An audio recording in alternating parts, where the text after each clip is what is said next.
ketika individu yang Anda evaluasi itu daya hasilnya tinggi, ya, itu Anda tidak bisa merunut ini kontribusi dari genom P1 atau kontribusi dari genom P2 karena baik genom P1 maupun genom P2 itu berkontribusi pada dua-duanya berkontribusi pada daya hasil yang tinggi.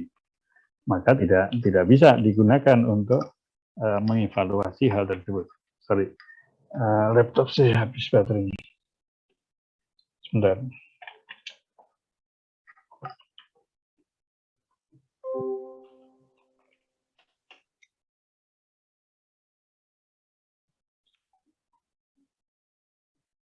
Oke, jadi apa namanya itu?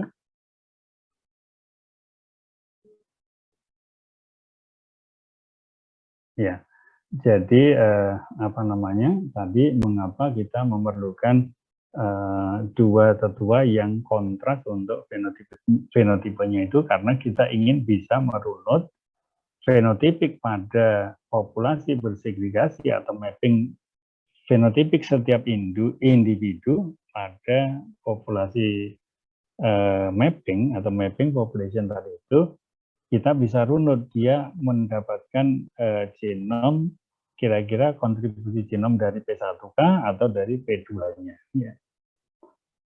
Demikian juga apa namanya tadi itu mengapa kita mesti memilih apa namanya itu yang jarak genetiknya apa tadi itu besar, jarak genetiknya besar ya, misalnya P1 versus P2 ya, itu tingkat atau apa namanya itu mempunyai jarak genetik 0,1 ya, 0,1 ataukah P1 versus P2 mempunyai ya nggak apa-apa ya. Ini sebenarnya bukan P1 P2 mungkin ya. Kita ini kan aja lah A versus P mempunyai jarak genetik 0,1 ataukah B versus apa R ya, B versus S ya, R yang mempunyai jarak genetik 0,75 misalnya begitu ya. Jadi ini tadi saya katakan kan grup ABC ya, grup ABC D ya, grup ABCD versus grup PQRS kan tadi kan yang apa namanya itu sudah mempunyai kontras untuk sifat fenotipiknya. Jadi yang satu fenotipenya rendah, daya hasilnya rendah, yang dua fenotipenya daya hasilnya tinggi ya. Nah, kemudian kita sudah tentukan tadi itu bahwa daya hasil rendah dan daya hasil tinggi itu karena kita menginginkan supaya nanti individu di dalam mapping population ketika dia mempunyai daya hasil rendah itu dia mendapatkan kontribusi dari tetua grup 1 gitu kan. Sedangkan yang kalau dia daya hasil tinggi dia pasti kontribusi dari tetua P2-nya. Nah, yang berikutnya tadi saya sampaikan bahwa selain mempunyai kontras untuk fenotipe, ya itu kita memerlukan juga antar individu yang akan kita gunakan sebagai P1, P2 tadi, mesti juga mempunyai jarak genetik yang besar. Misalnya ini kan kita punya individu setelah dari hasil analisis genotyping tadi, itu misalnya individu A dengan individu P itu jaraknya 0,1 misalnya kan, walaupun A dan P itu dia yang satu daya hasil rendah, yang satu daya hasil tinggi, tapi jarak genetiknya hanya 0,1 ya. Sebaliknya antara B, individu B dengan individu R tadi itu sama-sama kontras fenotipnya, yang B itu adalah daya hasil rendah, yang R itu adalah daya hasil tinggi, tetapi ternyata dari genotyping itu kita mendapatkan jarak genetik yang sebesar 0,75 ya. Nah, jadi apa namanya itu sesuai dengan yang sesuai dengan yang tadi saya sampaikan, pasangan mana yang akan dijadikan sebagai P1 dan P2, ya kan? Tentu kita otomatis kita otomatis akan memilih individu P versus individu R. Nah, itu menjadi kandidat P1 dan P2 yang lebih baik daripada A versus P. Ya. Jadi individu apa namanya itu B dengan R itu lebih tepat untuk kita jadikan sebagai P1, berarti B itu sebagai P1, R itu sebagai P2, daripada kalau kita menggunakan A sebagai P1 dan P sebagai P2, ya, individu P sebagai P2. Walaupun tadi saya katakan bahwa A dengan P, P dengan R itu sama-sama kontras, ininya apa namanya hasilnya, ya, jadi sama-sama kontras hasilnya, tapi ternyata B dengan R itu jarak genetiknya 0,75 dan A dengan P itu jarak genetiknya hanya 0,1. Tentu kita lebih memilih yang apa namanya itu B dengan R.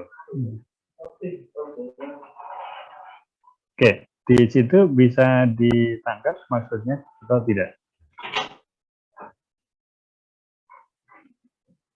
Bisa ya? Oke, baik. Jadi itu beberapa pertimbangan yang mesti kita jadikan apa namanya itu dalam kaitannya dengan tahap yang pertama tadi ya.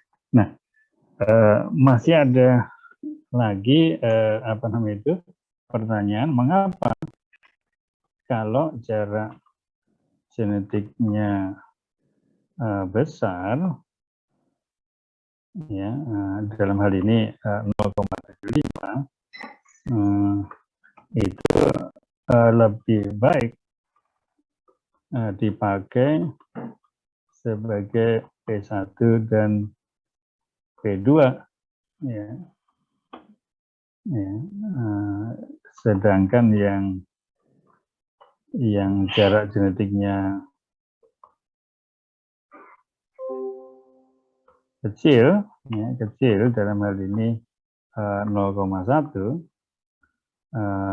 sebaiknya tidak dipilih sebagai P1 dan P2.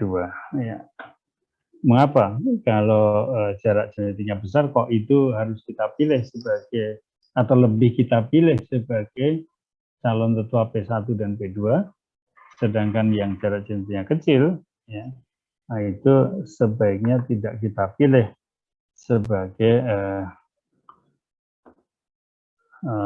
sebagai tetua P1 dan P2. Ya. Nah, jadi ya mengapa kita mesti memilih yang jarak genetiknya besar? Nah, jadi jawabannya semakin besar jarak genetik dari semakin besar jarak genetik antar dua individu,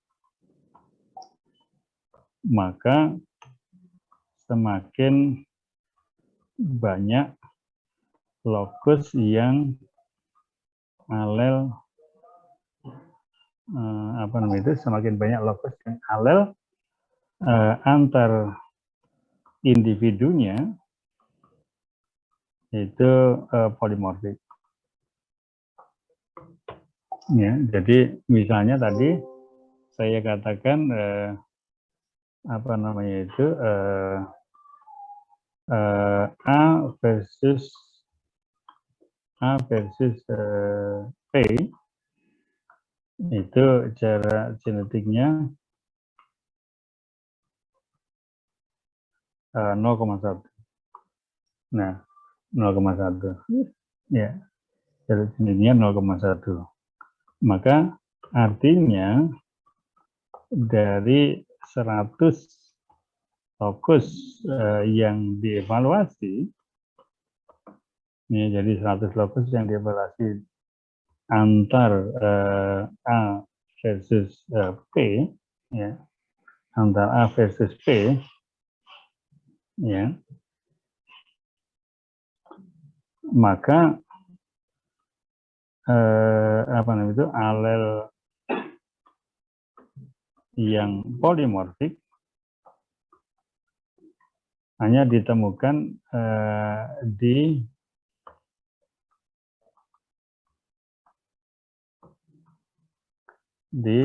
kurang lebih 10%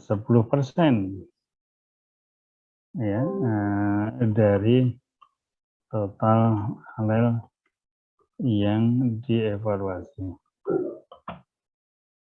Ya, jadi kalau 100 lokus yang dievaluasi antara A versus P, maka alel yang polimorfik hanya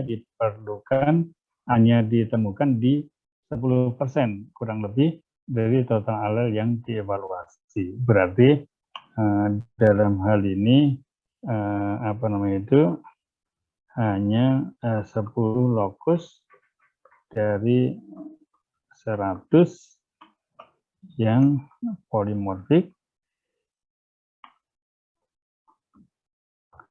dan 90 lokus dari 100 yang monomorfik. Nah, jadi mengapa kita perlu memilih yang jarak genetiknya besar? Karena semakin besar jarak genetiknya itu, semakin banyak lokus-lokus yang alelnya itu polimorfik. Ya. Nah, contoh misalnya kalau antara individu A dengan P, ya itu jarak genetiknya 0,1, berarti hanya 10 lokus saja dari 100 lokus yang dari 100 lokus yang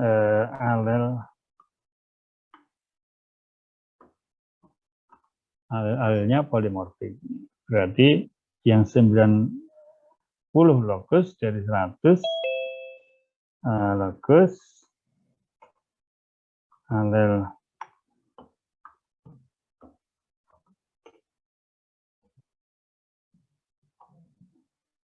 ya dari 90 dari 100 lokus yang alelnya monomorfik. Berarti kan padahal di dalam linkage analisis ya, di dalam linkage analisis yang kita perlukan adalah alel lokus yang alelnya itu polimorfik, ya, bukan lokus yang alelnya itu monomorfik, ya, karena monomorfik tidak ada manfaatnya untuk kita lakukan sebagai ini. Nah, tapi kalau dia polimorfik, maka kita akan mendapatkan manfaat dari lokus-lokus tersebut, ya. Jadi kita bisa gunakan untuk melakukan linkage analisis karena dia mempunyai alel-alel yang polimorfik. Nah, berarti dengan ini yang sama, ya, dengan katakanlah pendekatan yang sama,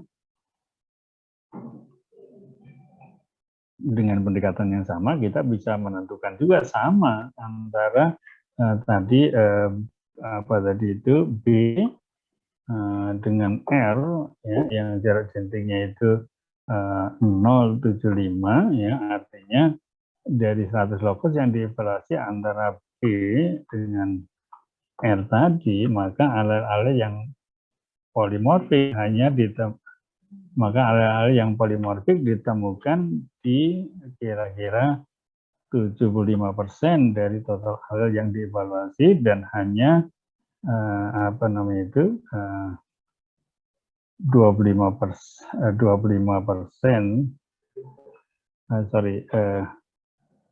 artinya itu terdapat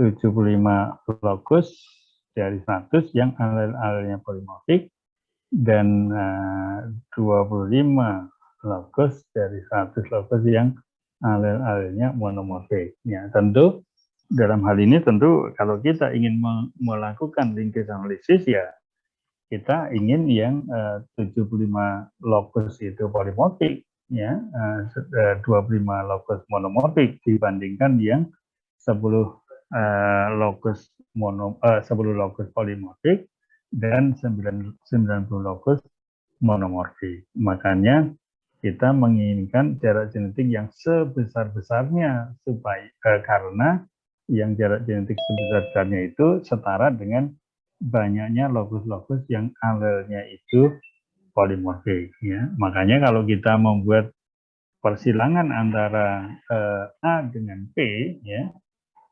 kemudian kita lakukan analisis marka molekuler, ya itu kita melakukan survei terhadap 100 lokus, yang kita dapatkan 90% dari lokus-lokus itu dia selalu monomorfik, di antara individu itu dia selalu monomorfik, ya.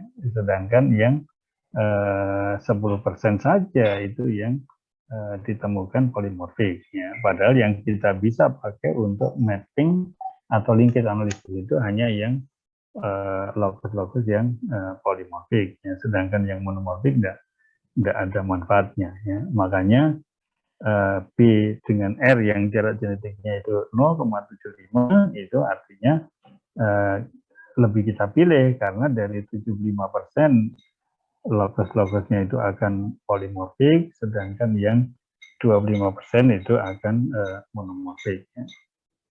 Maka itu yang kita tentu lebih kita inginkan daripada ini. Jadi penjelasan mengapa kita mesti memilih yang jarak genetiknya itu lebih besar, karena dengan jarak genetik yang lebih besar itu berarti memungkinkan ditemukan alel-alel yang polimorfik di dalam lokus-lokus yang kita evaluasi, dibandingkan kalau dia jarak genetiknya itu lebih kecil, ya. Oke, moga-moga bisa ditangkap, ya, yang saya maksudkan, ya. Bisa, Prof. Oke, baik. Jadi itu penjelasan step yang pertama adalah memilih ketua yang jarak genetiknya besar dan juga mempunyai dan mempunyai fenotipe yang kontras, ya. Semakin lebar kontras fenotipe itu, semakin tinggi semakin tinggi atau semakin baik individu itu kita jadikan sebagai tetua, ya.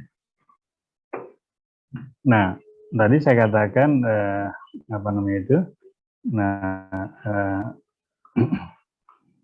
mengapa penggunaan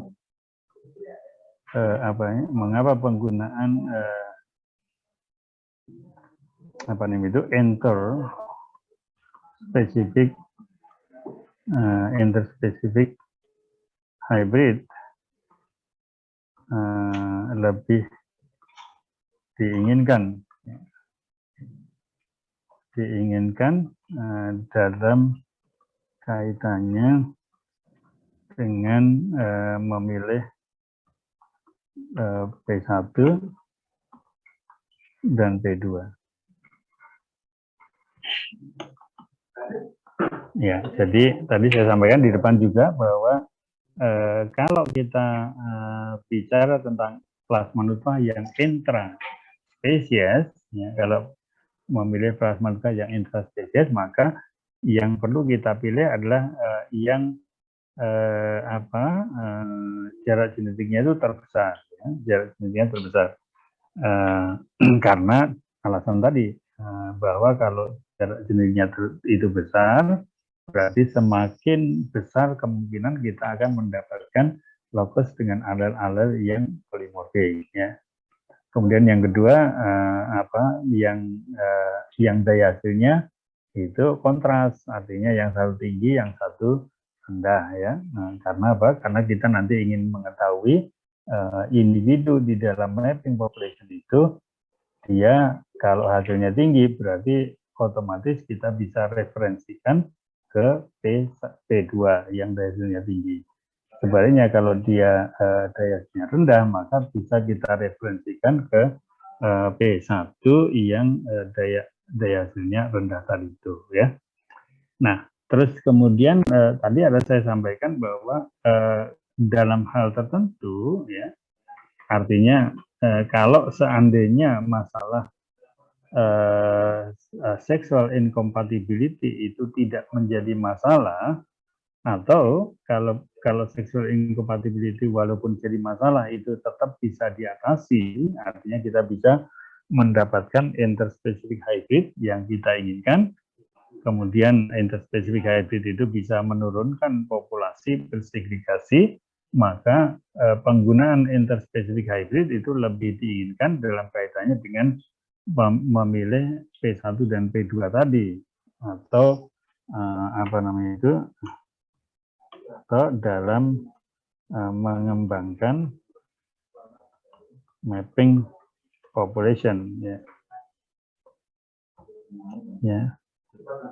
Lebih diinginkan atau lebih diinginkan dalam pengembangan mapping population, ya. Jadi mengapa penggunaan interspecific hybrid lebih diinginkan dalam kaitannya dengan memilih P1 P2 atau lebih diinginkan dalam pengembangan mapping population. Nah, ini sebetulnya ada alasan yang sejalan dengan yang di atas tadi, yaitu bahwa antar spesies yang berbeda,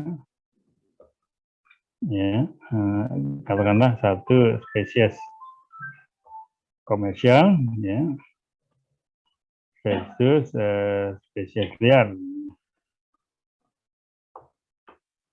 ya, antar spesies yang berbeda otomatis biasanya daya hasil atau phenotype-nya kontras. Jadi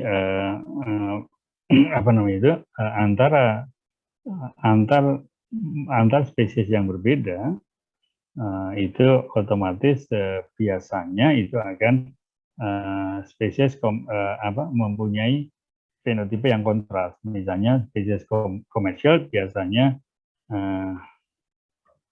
daya hasilnya tinggi, ya. Ya, sedangkan spesies liar biasanya daya hasilnya rendah. Ya. Nah, jadi itulah mengapa ketika kita memilih intraspecific hybrid, yang satu adalah commercial variety, yang satu adalah spesies liarnya, maka otomatis yang spesies komersial itu akan daya hasilnya pasti tinggi, yang spesies liar itu otomatis biasanya daya hasilnya akan rendah. Jadi dalam hal ini interspecific hybrid itu memenuhi kriteria tadi, fenotipenya kontras, kan begitu, ya. Nah, selanjutnya juga antar spesies, ya, antar spesies yang berbeda, maksud saya. Dalam hal ini saya bisa ulang ini, ya.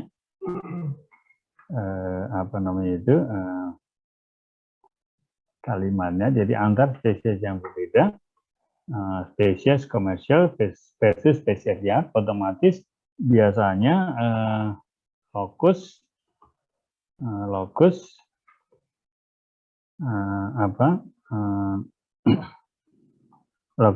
dalam genom itu akan cenderung polimorfik,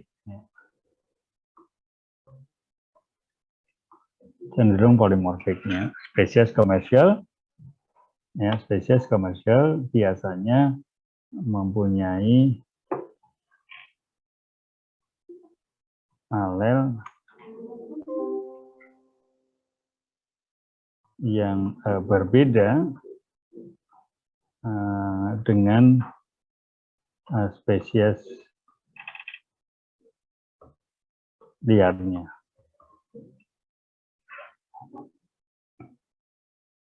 Artinya dia bersifat polimorfik. Ya, jadi dalam hal ini ketika kita membuat mapping population,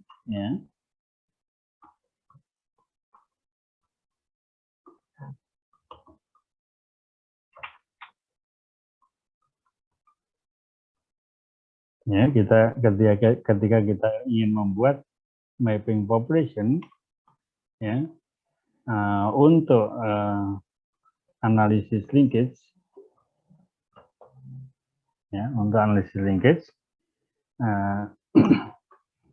interspecific hybrid itu lebih diinginkan. Dengan catatan masalah sexual incompatibility-nya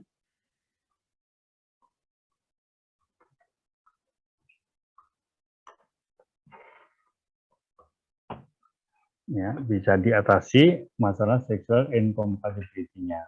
Tidak kemudian memaksakan menggunakan interspecific hybrid, tapi menghadapi masalah sexual barrier-nya itu tidak bisa, gitu kan ya. Nanti kan kalau tidak bisa mengatasi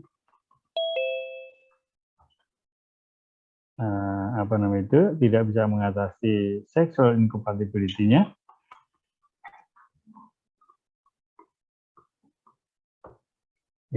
maka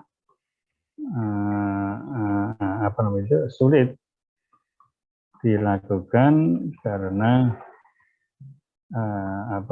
sulit mendapatkan hibridanya, sulit mendapatkan hibrida F1-nya, ya kan? Atau kalaupun dapat hibrida F1, maka hibrida F1-nya seringkali steril. Steril karena incompatibility tadi, ya kan?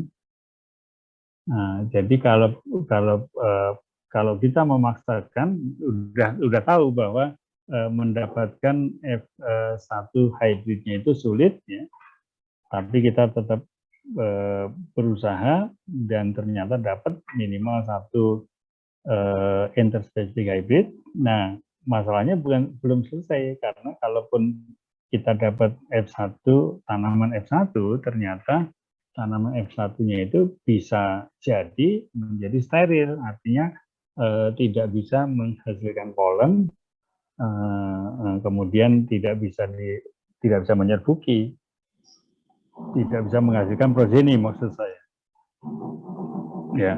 Nah itu yang saya maksudkan dengan kalaupun kita hibrida F1-nya dapat, tapi ternyata hibrida F1 tersebut steril, dan kemudian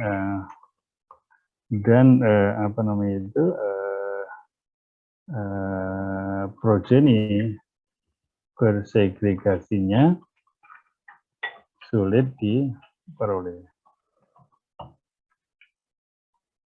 Ya, jadi itu kendala yang akan kita hadapi kalau kita memaksakan menggunakan F1 menggunakan interspecific hybrid untuk membuat mapping population, ya, karena apa? Karena kita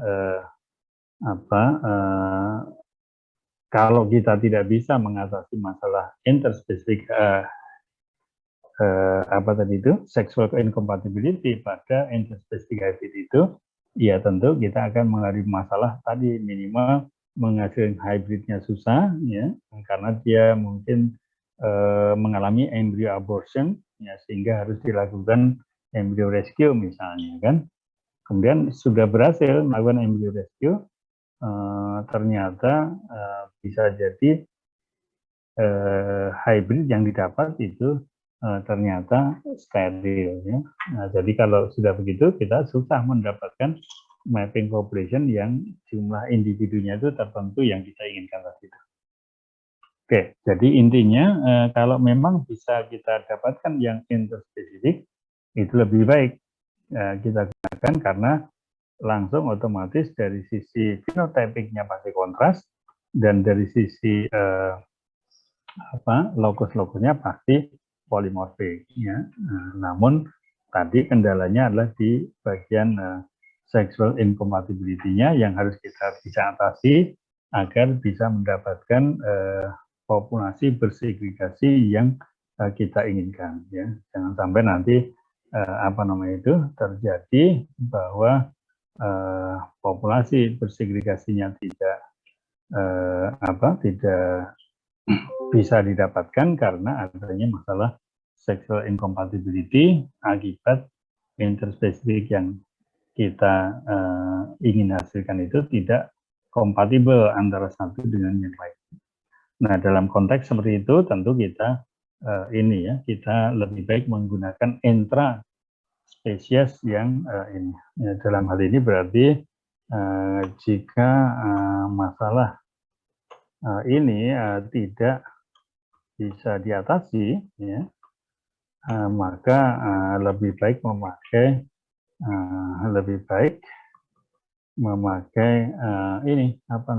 intra spesifik hybrid saja. Jadi kita menggunakan intra spesifik hybrid berarti kita menyilangkan antara varietas satu dengan varietas yang lain, ya. Tidak usah yang interspecific hybrid, tapi intraspecific hybrid saja, ya.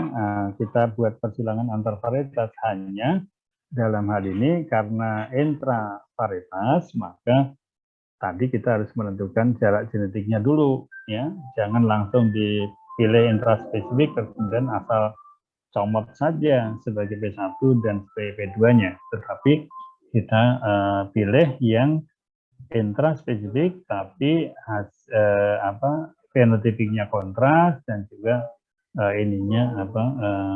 lokus-lokus dari marker yang kita evaluasi juga polimorfik di antara P1 dan P2 tersebut, ya. Oke. Bisa ya ditangkap ya maksudnya, ya. Oke, kalau bisa berarti kita menginjak ke hal yang kedua, ya. Jadi ini adalah beberapa pertimbangan yang terkait dengan tetua untuk membuat persilangan, ya, interspecific hybrid ataupun intraspecific hybrid, ya, untuk menghasilkan mapping population tadi yang saya sampaikan itu, ya. Oke, baik. Berikutnya saya akan coba evaluasi atau jelaskan yang terkait dengan poin yang kedua, ya. Oke. Berarti poin yang kedua tadi adalah menghasilkan populasi bersegregasi. Sebetulnya ini sebagian sudah saya jelaskan di atas, tapi kita nggak apa-apa, kita ulang lagi ya. Jadi step 2 ya, menghasilkan populasi bersegregasi untuk dijadikan sebagai mapping population. Nah,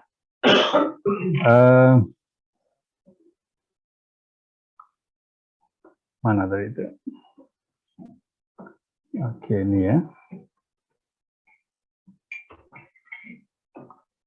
Jadi menghasilkan mapping, menghasilkan populasi bersegregasi sebagai mapping population ya. Baik, nah, oh kenapa 8? Ya, nah jadi mapping populasi bersegregasi sebagai mapping population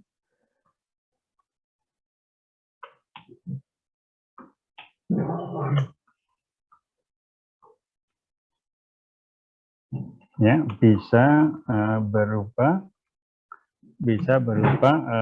F2 intercross ya. Kita ingat waktu awal kuliah ya, bisa F2 intercross, bisa apa namanya itu F2 backcross ya.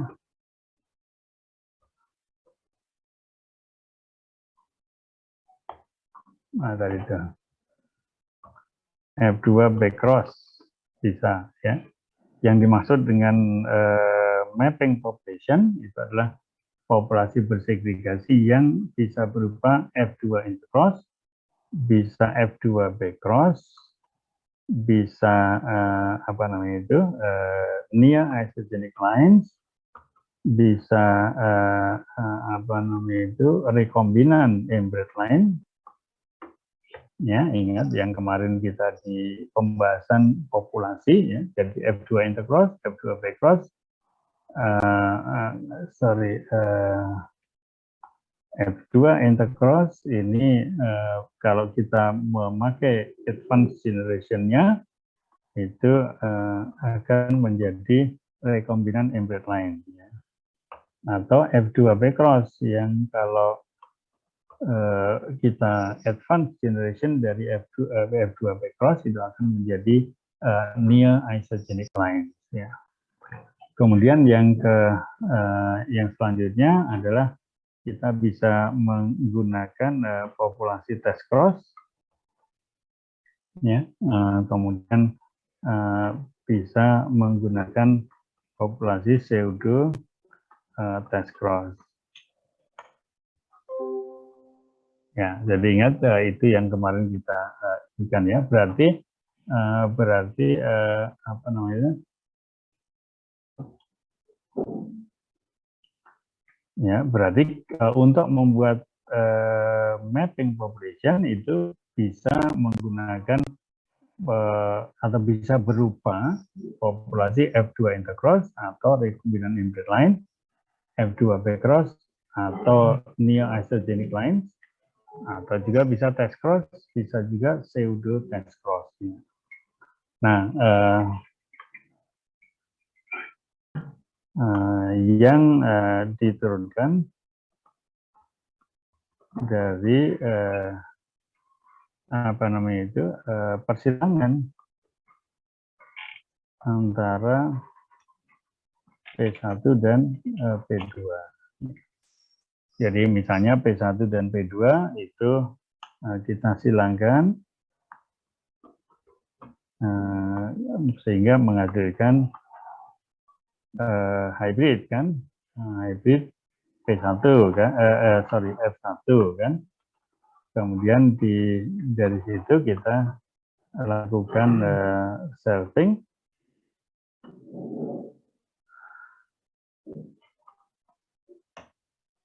ya, selfing sehingga menghasilkan F2 intercross.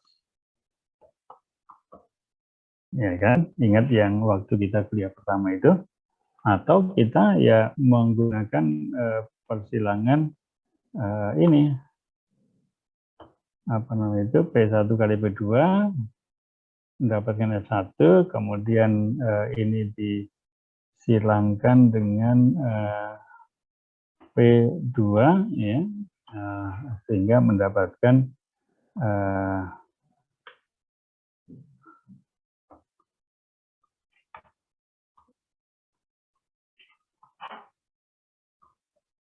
F2 backcross dari situ ya, sehingga diperoleh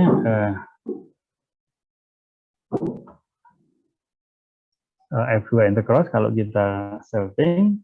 Kalau F1-nya kita silangkan dengan salah satu tentuannya, maka kita akan mendapatkan F2 backcross. Ya. Nah, kalau F2 intercross ini kita lanjutkan lagi ya, menggunakan single seat descent.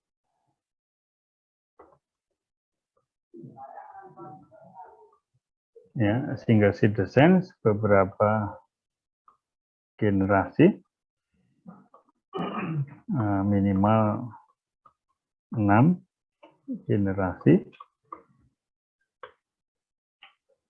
maka akan diperoleh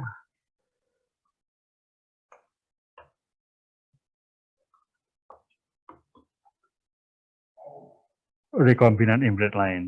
Jadi kita bisa menggunakan F2, individu F2 yang dihasilkan itu diambil dari individu F2 yang dihasilkan itu diambil satu biji, kemudian ditanam, diselving lagi, ambil satu biji, ditanam, diselving lagi, ambil satu biji, tanam, selving lagi sampai minimal 6 generasi ya. Maka itu akan menghasilkan populasi yang kita sebut sebagai rekombinan inbred lines. Ya. Sebaliknya yang dari apa namanya itu backcross ini apa namanya itu dilakukan backcross, ya, dilakukan backcross beberapa generasi. Ya, kita lakukan backcross beberapa generasi. Minimal 6 generasi backcross misalnya, maka akan diperoleh populasi yang kita sebut sebagai near isogenic lines. Ya. Nil, ya. Kalau kita asal dari backcross, berarti kita akan mendapatkan populasi nil. Kalau dia dari apa namanya itu F2, itu kita akan mendapatkan real, ya, rekombinan inbred line. Oke. Nah, ini yang mesti disiapkan apa namanya itu. Nah, mengapa di atas tadi ini kita ada pertanyaan yang terlewat, mengapa harus menghasilkan mapping population atau populasi yang bersegregasi. Ya. Jadi apa namanya itu? Mengapa kita dalam analisis linkage perlu menggunakan mapping population atau populasi yang bersegregasi? Karena kita akan mengevaluasi dalam populasi bersegregasi tersebut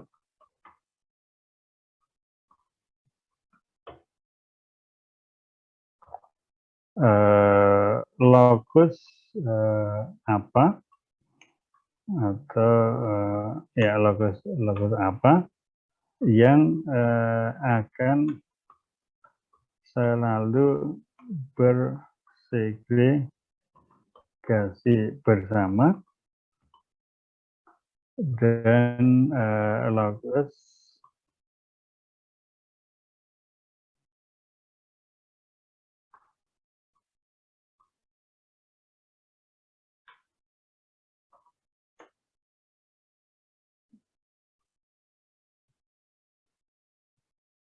dan lokus-lokus apa saja yang bersegregasi secara independen. Ya, jadi mengapa harus menghasilkan mapping population atau populasi bersegregasi? Karena dengan menggunakan mapping population atau populasi bersegregasi tersebut, kita bisa memonitor apakah lokus-lokus tertentu dengan lokus yang lain itu selalu bersegregasi bersama, ya. Atau yang kadang-kadang kita sebut sebagai co-segregation. Ya, dan lokus-lokus mana yang bersegregasi secara independen, ya, independen. Nah, contoh misalnya begini, kita lihat contohnya ya. Contoh lokus A dan lokus B ya, versus lokus C ya. Tentunya ada 3 lokus yang kita lihat ya. Jadi pada individu dalam mapping population ya, ketika dievaluasi dengan jadi apa namanya itu, saya ulangi ya, contoh lokus A dan lokus B versus lokus C ya, pada setiap individu dalam mapping population ya, ketika dilakukan ya, genotyping dengan marker yang terpilih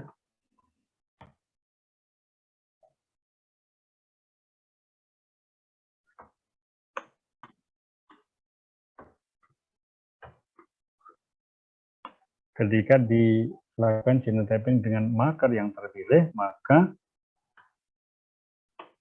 maka alel lokus A tertentu selalu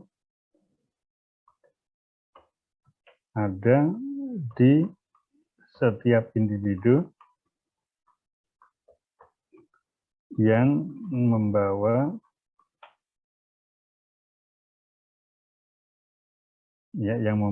alel. Oke, saya ulangi, ketika dilakukan genotyping dengan marker yang terpilih, maka alel tertentu dari lokus A selalu ada di setiap individu yang membawa alel tertentu dari lokus B. Ya. Saya ulangi, lokus A dan lokus B dan lokus C misalnya. Pada setiap individu dalam mapping population ini kita contoh saja individu nomor 1. Ketika dilakukan genotyping dan marker terpilih, maka alel tertentu dari lokus A, misalnya kita alel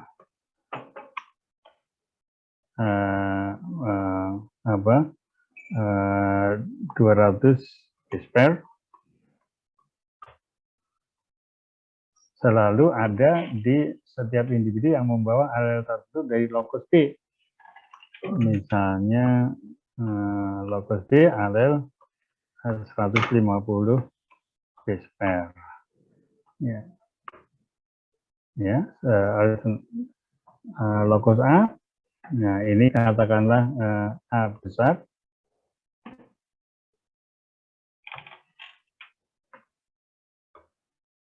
alel 200 base pair harus membawa locus B. Dalam hal ini adalah alel A,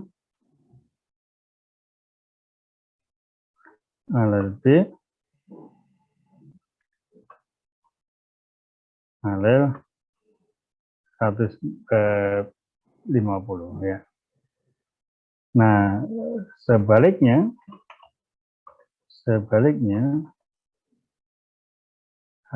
apa namanya itu?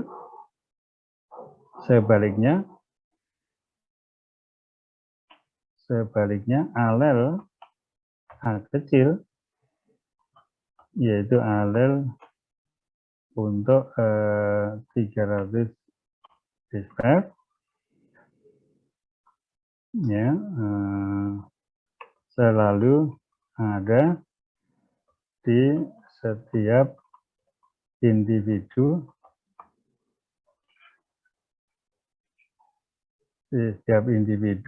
yang membawa alel B kecil.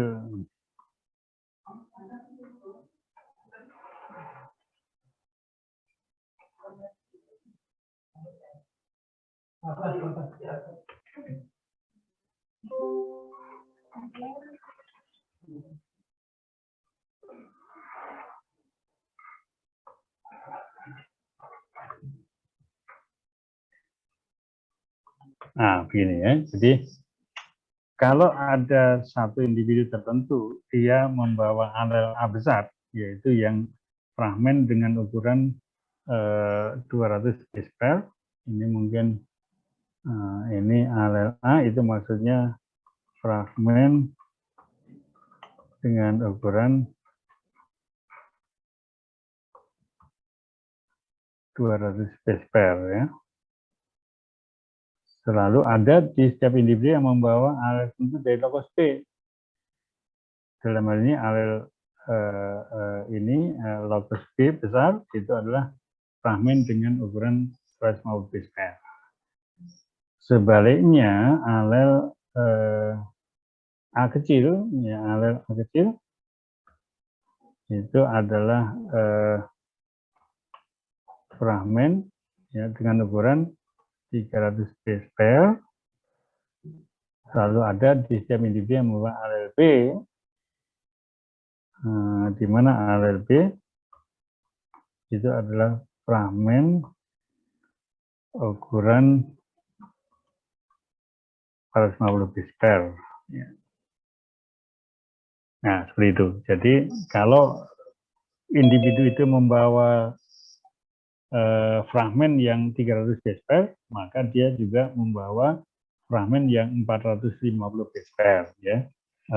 Fragmen yang 300 base pair itu kalau diamplifikasi dengan primer dari locus A, gitu kan? Kalau yang 300 dan 450 itu kalau diamplifikasi dengan primer dari locus B. Sedangkan yang ini sebaliknya itu, nah kesimpulannya locus A dan B kemungkinan besar ada dalam satu kromosom yang sama. Ya, jadi A dan B itu ada dalam kromosom satu kromosom yang sama karena ada kosegregasi dari alel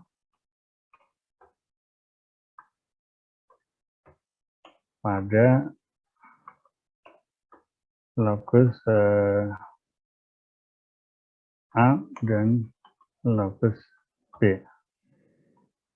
Ya, kosegregasi maksudnya kalau pada locus A dia itu adalah fragmen 200 base pair, maaf, ya 200 base pair selalu ada bersama 150 kan itu kalau di lokus A itu 200 base pair, maka di lokus B pasti 150 ya.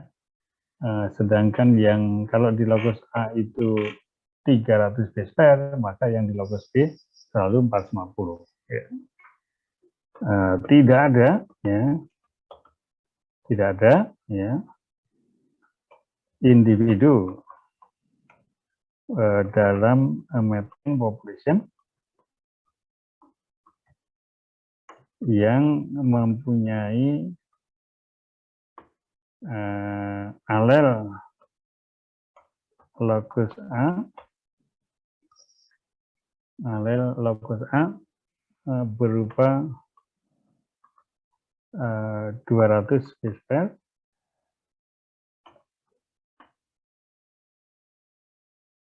ya, tidak dijumpai, tidak ada individu dalam mapping population yang mempunyai alel lokus A 200 base pair dan alel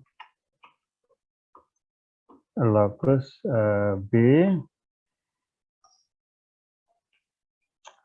lokus A berupa 200 base pair dan lokus B-nya itu adalah apa namanya itu 450 base pair ya, 450 base pair atau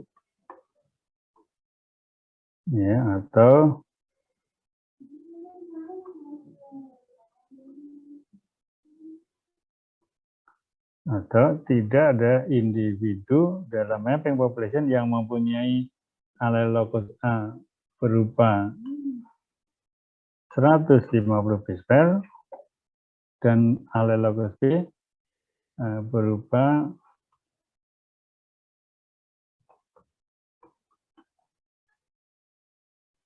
300 base pair ya. Jadi itu tidak pernah ada ya. Kalaupun ada persentase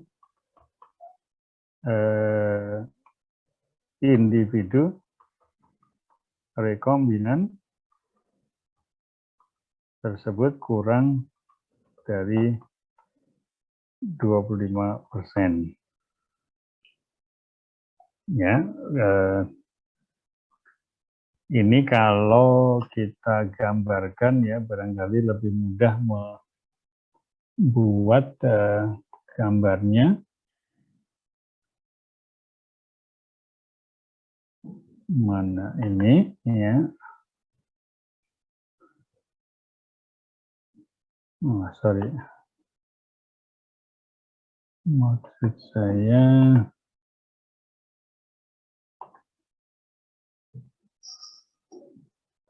apa yang kita buat nih? Lain saja. Oke, nanti kasih gambar di ini. Nanti aja ya. Oke, tapi bisa ditangkap nggak maksud saya? Jadi menjelaskan tentang linkage itu bahwa alel tertentu itu selalu ada bersama-sama dengan alel dari lokus yang lain. Sebaliknya alternatif alel yang tertentu itu juga selalu bersamaan dengan alternatif alel yang lain. Tadi misalnya lokus A itu alelnya adalah 200 dan 150 kan begitu ya. Alel A besarnya 200, alel A kecilnya itu 150. Betul nggak?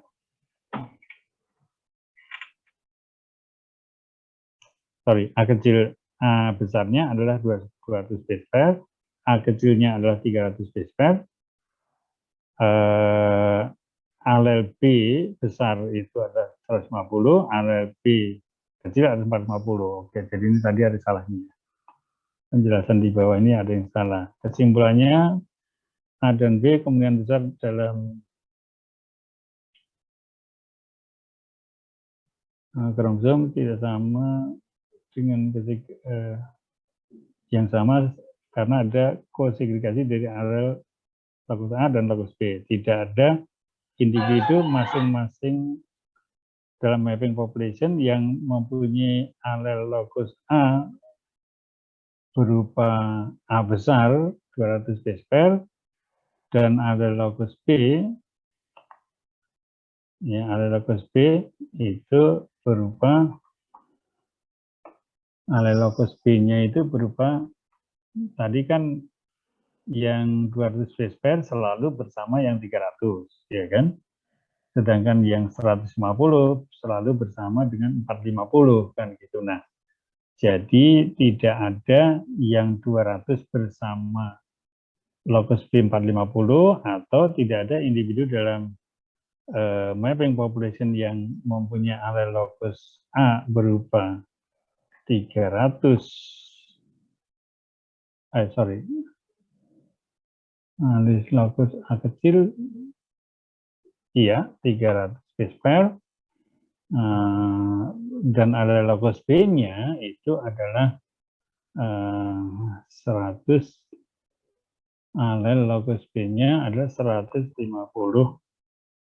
base pair, ya, karena yang tadi kan yang 200 itu selalu bersama dengan 150, ya, sedangkan yang 300 selalu bersama dengan 400, ya. Nah, sekarang tidak ada yang 200 bersama 450 atau yang 150 bersama dengan yang 300, ya.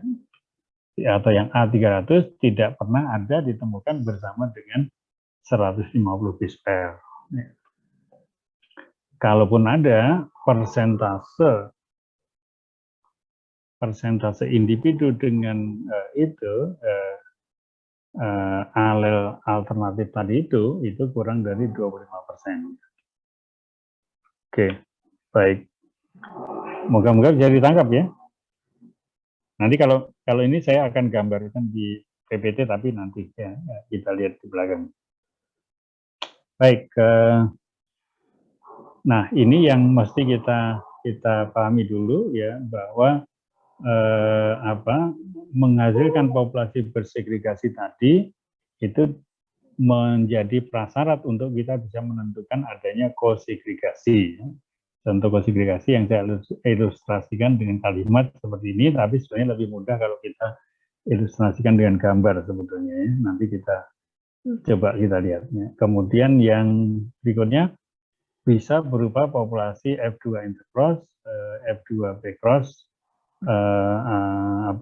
recombinant inbred line, near isogenic line, atau test cross atau pseudo test cross.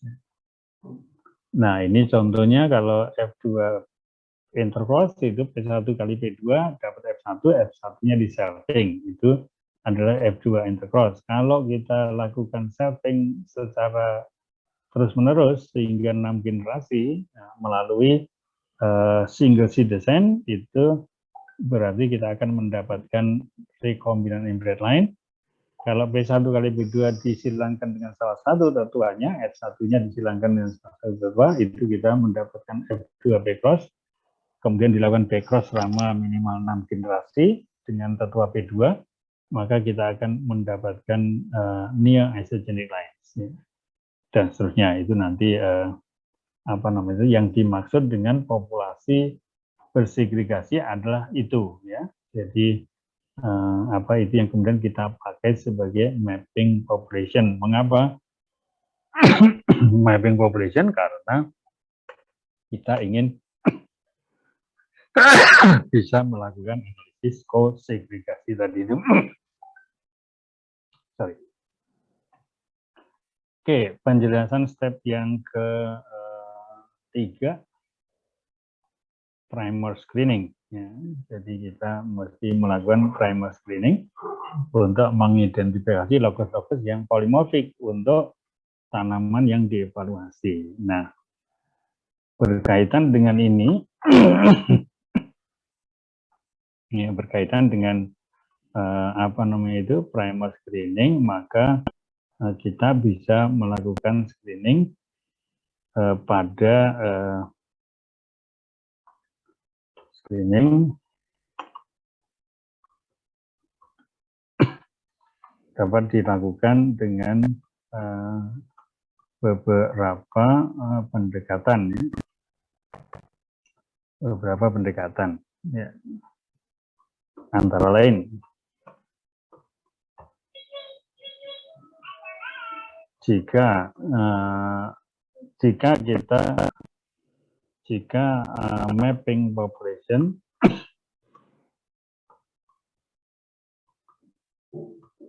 adalah F2 intercross,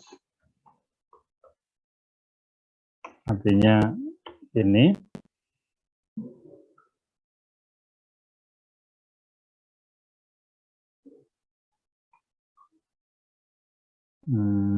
ini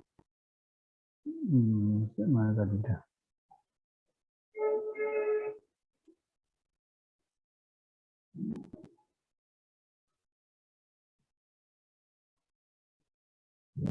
Ya,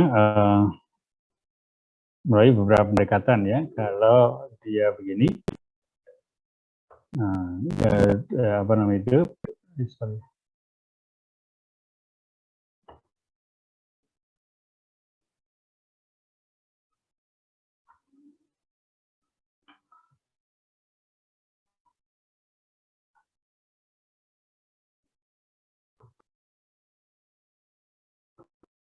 Ya, F1 selfing sehingga diberi F2 intercross sehingga citizen beberapa generasi minimal 6 generasi, maka diperoleh selfing sehingga F2 intercross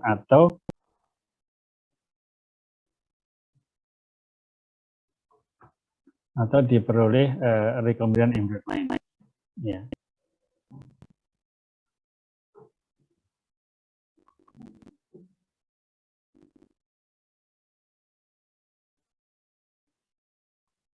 Ini, ya, berarti, ya, atau rekombinan embryo lain. Jadi F2 intercross atau rekombinan embryo lain, ya. Maka primer screening bisa dilakukan dengan menggunakan referensi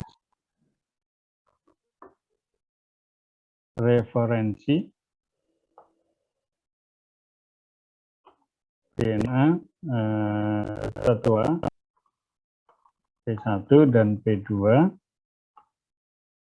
ya, serta F1. Ya, jadi kita dalam kaitannya dengan primer screening tadi, apa itu?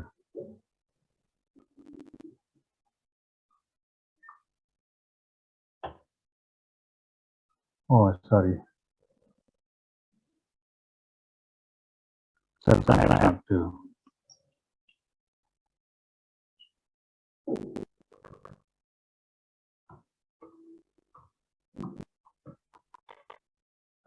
Jadi menggunakan referensi DNA satwa P1 dan satwa P2 serta satu individu S1. Ya, itu kalau kita menggunakan ini, ya. Nah, kemudian apa namanya itu, kalau dia F2 backcross, ini berarti di sini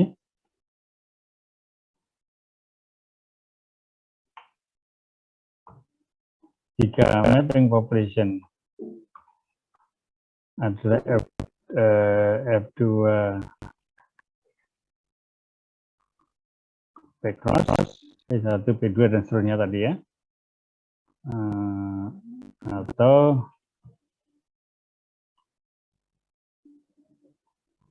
ini isogenic line, maka primer screening bisa dilakukan dengan menggunakan referensi DNA P1 dan P2 serta individu PC1. Nah, itu jadi kita tidak perlu memakai apa namanya itu banyak individu yang bersegregasi di F2-nya, atau individu yang bersegregasi di backcross-nya. Kita tidak perlu. Kita gunakan saja referensi dari P1 dan P2, kemudian dari F1 atau BC1. Ya.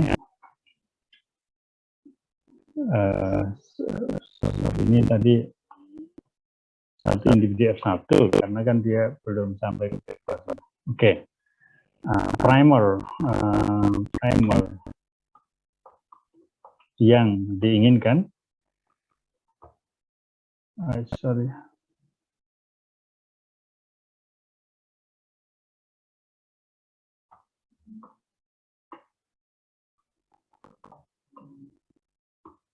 primer yang diinginkan kan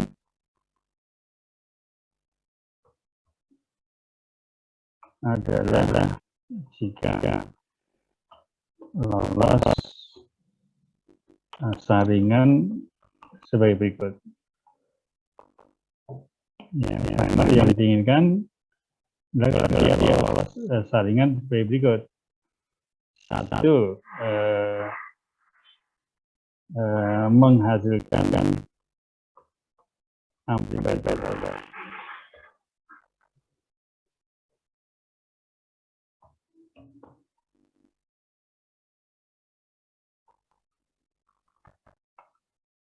Tahapan saringan sebagai berikut. Satu, ya, primer menghasilkan amplified product. Ya. Jadi menghasilkan amplified product pada P1, P2 dan F1.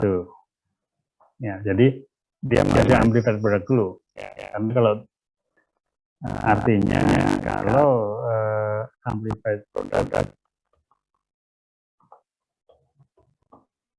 tidak didapatkan, maka primer tersebut tidak lagi perlu dievaluasi lebih lanjut. Ya, jadi primer yang kita uji menghasilkan amplified product atau tidak. Nah, kalau tidak menghasilkan amplified product, maka otomatis dia tidak perlu dipakai lagi. Kalau primer tersebut menghasilkan amplified product pada P1 dan P2, maka dia dilanjutkan untuk tahap yang berikutnya.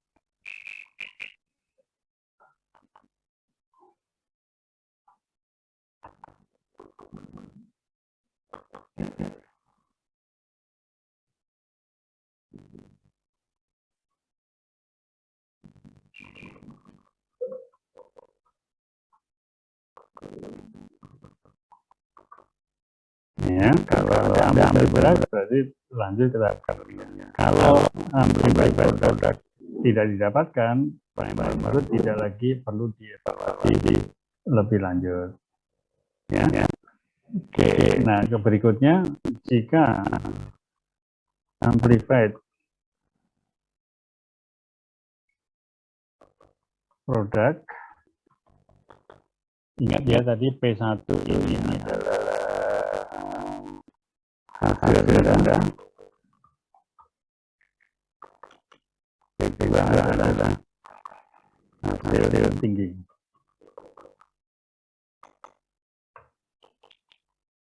Ya, serta ada individu satu, ya ini tidak masalah hasilnya berapapun dan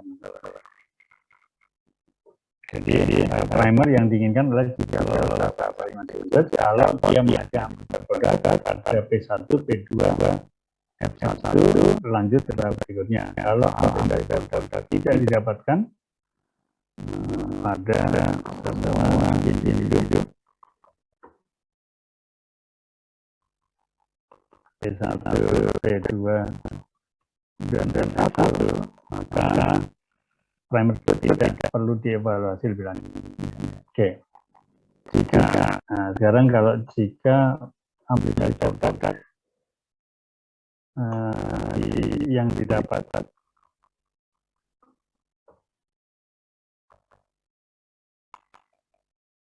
bersifat polimorfik untuk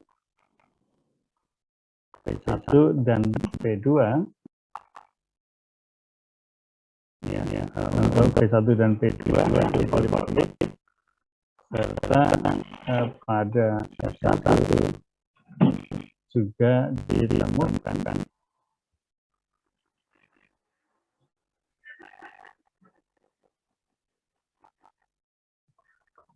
ya, jadi tiga produk yang didapat secara polimorfik untuk P1 dan P2 serta F1 dan ditemukan alel yang sama, maka primer tersebut menjadi primer terpilih. Itu salah satu kriterianya kalau amplified produknya polimorfik untuk P1 dan P2 dan juga ditemukan pada F1, maka primer tersebut menjadi primer terpilih.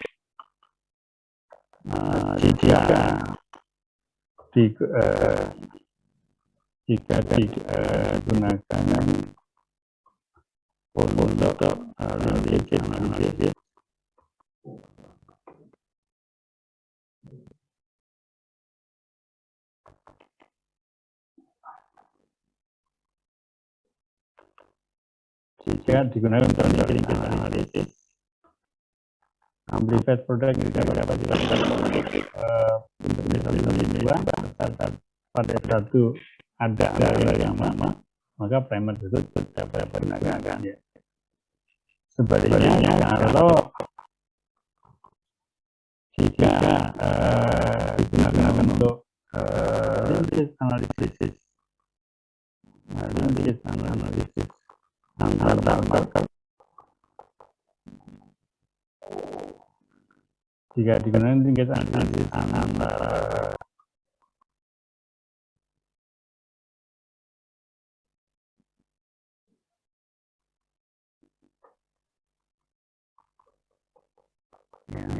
jika digunakan untuk analisis antara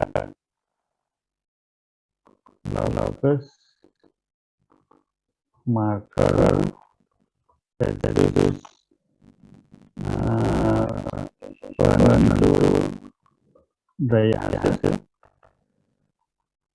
QTL daya hasil misalnya, amplified product yang bisa bersifat polimorfik dan P2 spesifik.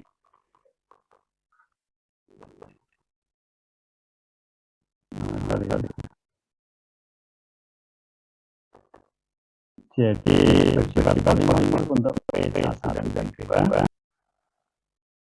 serta polimorfik P2 kemudian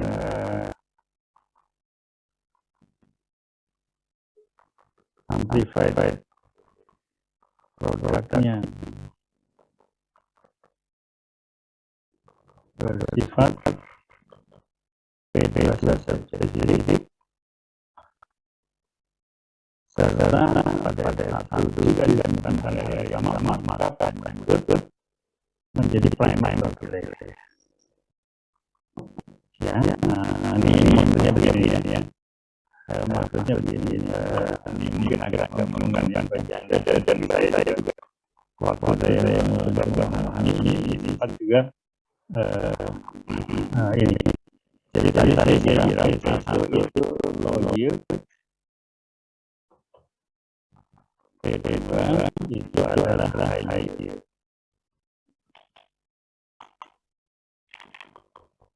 Nah, kita ingin memperoleh marker yang linkage dengan high yield,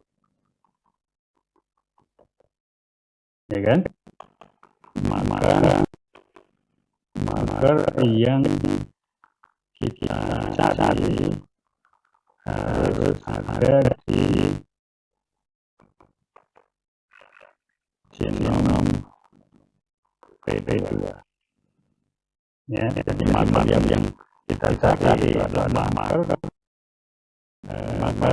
yang kita cari adalah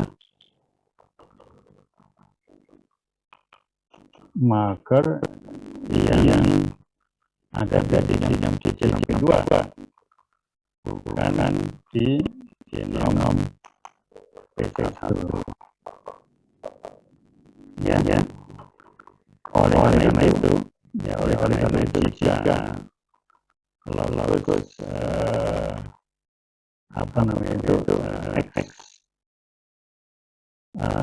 itu P1 P1-nya skor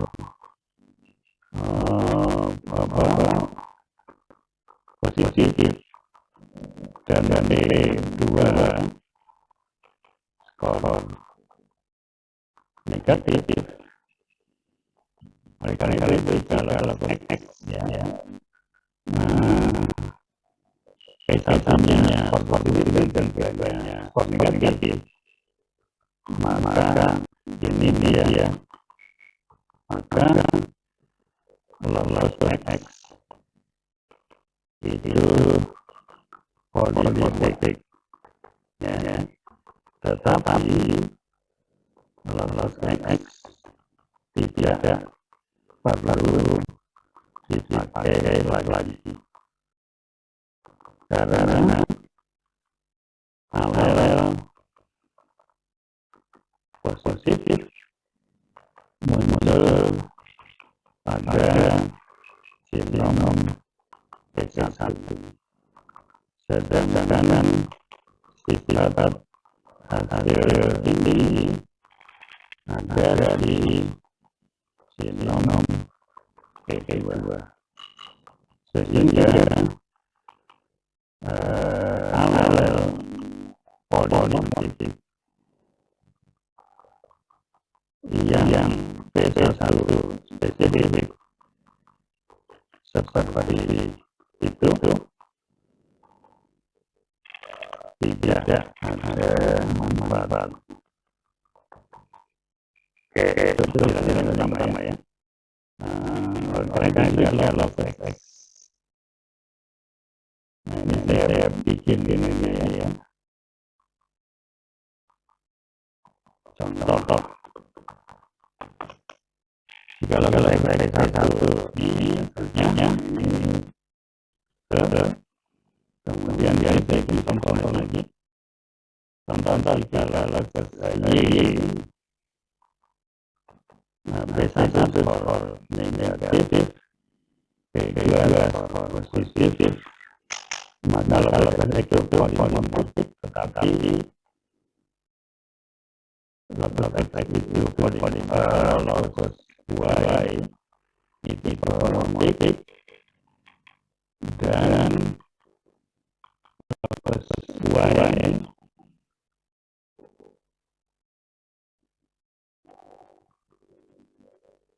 akan bisa dipakai karena alel itu pada genom P2, sedangkan tidak dihubungkan dan sifat hasilnya ada di genom P2, sehingga alel polimorfik yang tidak dapat merupakan alel P2 spesifik.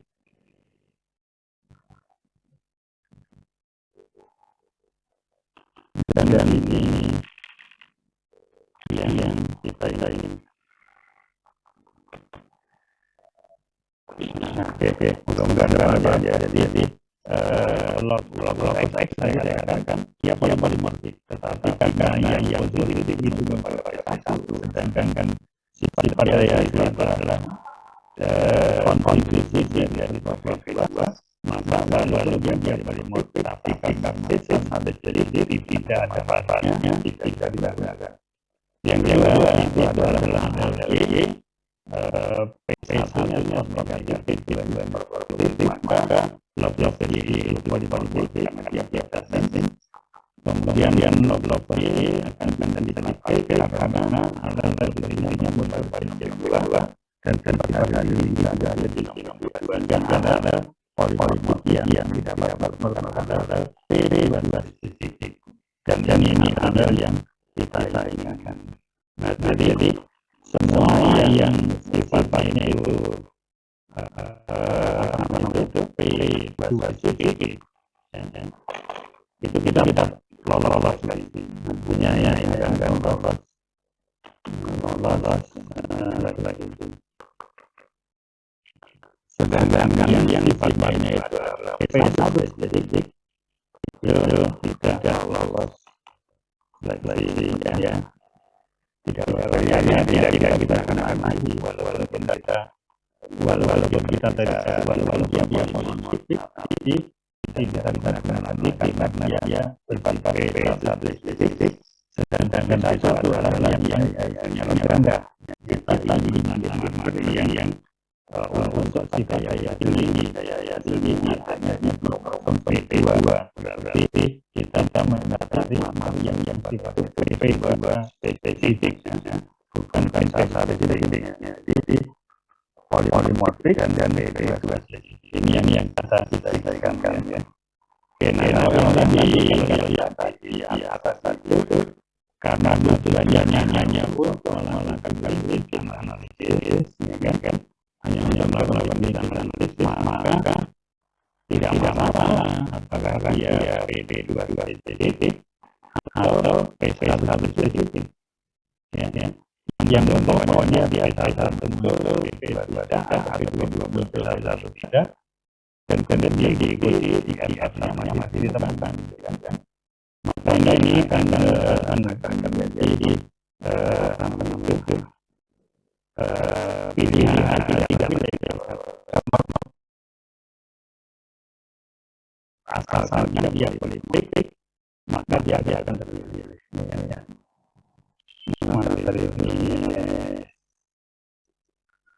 Untuk tujuan linkage untuk tujuan linkage analisis antar locus marker ini jadi berarti dari semua locus yang polimorfik asalkan muncul di satu menjadi locus terpilih. Berarti prime-nya bisa dipakai lebih lanjut. Ya, bisa dari film lanjut. Kalau tujuannya linkage analisis antar locus marker dengan menentukan daya dalam misalnya maka tidak cukup hanya polimorfik saja, tetapi juga harus P2 spesifik atau non spesifik. Kalau non yang itu ya berbalik. Kalau non yang P2 ya dia harus mengikuti yang donor P2 ya. Oke. Jadi saya sampaikan bahwa itu mana lagi ya.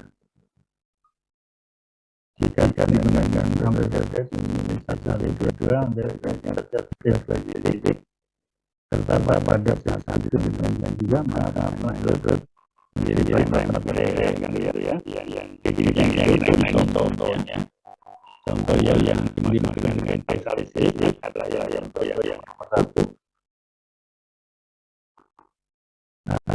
Contoh yang nomor dua adalah yang P2 spesifik. Contoh yang ketiga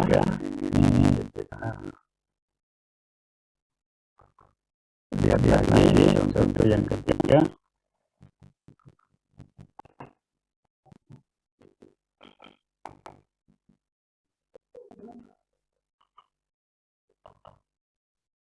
Contoh yang ketiga, logos ya. Logos ya, P1 negatif, P2 positif, maka logos Y itu polimorfik dan logos Y itu P2 spesifik. P2 spesifik. Jadi logos Y adalah logos yang P2 spesifik. Karena posisinya berbentuk nomor 2 dan sifat daya di nomor P2. Ya. Tetapi waktu dievaluasi dengan DNA dari tanaman F1 itu hasilnya skor negatif. Hasilnya skor negatif. Maka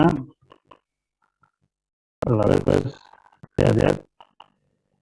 tidak perlu diuji lebih lanjut. Artinya tidak dipakai. Nah, jadi tidak mengapa.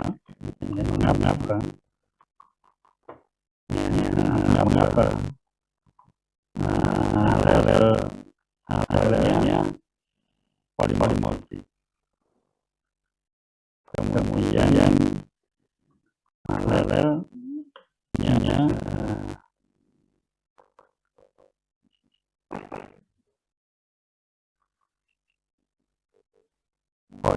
halnya polimorfik, halnya P2 spesifik,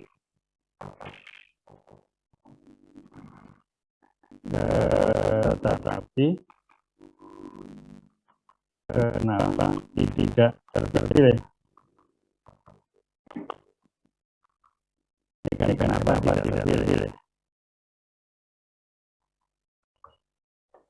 Nah, jadi